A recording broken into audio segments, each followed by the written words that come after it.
নমস্কার, আপনারা দেখছেন সবার সাথী সংবাদ। বৃহস্পতিবার উত্তর মালদার বিজেপি প্রার্থী খগেন মুর্মুর সমর্থনে বিজেপির বিজয় সংকল্প সভা অনুষ্ঠিত হচ্ছে হবিবপুরের কেন্দ্রপুকুর হাই স্কুল মাঠে। সভায় প্রধান বক্তা হিসেবে হাজির থাকতে চলেছেন বিজেপির বিধানসভার বিরোধী দলনেতা শুভেন্দু অধিকারী। অরুণাচলে বিধানসভার ভোট হচ্ছে, মুখ্যমন্ত্রী সহ 10 জন ইতিমধ্যে বিজেপির এমএলএ বিনা প্রতিদ্বন্দ্বিতায় অরুণাচল প্রদেশে জিতে গেছে। জয়ের জনতা আসতে শুরু করেছে উত্তর পূর্বাঞ্চল থেকে। ওরা কতগুলো আসনে লড়ছে? তোলামূল প্রাইভেট লিমিটেড কোম্পানি, পিসি ভাইপোর কোম্পানি, তারা পশ্চিমবঙ্গে 42, আসামে 1, আর মেঘালয়ে 1, আর অখিলেশের সৌজন্যে 45। এই 45টা আসনে 5টাতে জিতবে কিনা আমি জানি না। এরা দেশের নির্বাচনে তৃণমূলের আবার কি বেল পাগলে কাকের কি?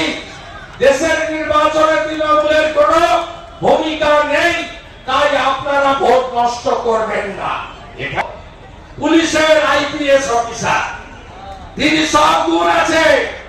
আপনি যদি বালুরঘাটে কান পাতেন আর মালদাতে যখন এসপি ছিল তখন কান পাতেন, তাহলে জানতে পারবেন ইনিও শাহজাহানের অত্যন্ত ঘনিষ্ঠ একজন ব্যক্তি।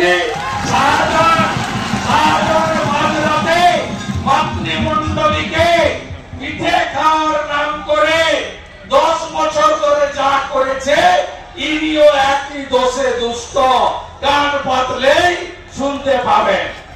আর যত পঞ্চায়েত পুরসভার ভোট হয়েছে দক্ষিণ দিনাজপুরে, মালদা জেলাতে, সব ভোটে রিগিং আর ছাপ্পার নায়ক হচ্ছে এই প্রাক্তন আইপিএস অফিসার।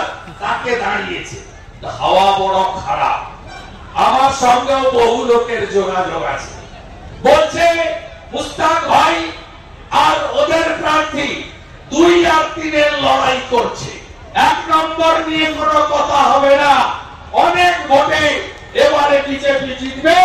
গতবারে 84,000 ভোটে খগেন মুর্মু গেছিল, এবারে তো 1.5 লক্ষের বেশি ভোটে উত্তর মালদা নরেন্দ্র মোদীকে আমরা যেন নিশ্চিতভাবে বলতে পারি। অন্যদিকে কে আছে? কংগ্রেস গোটা ভারতবর্ষ থেকে মুছে গেছে।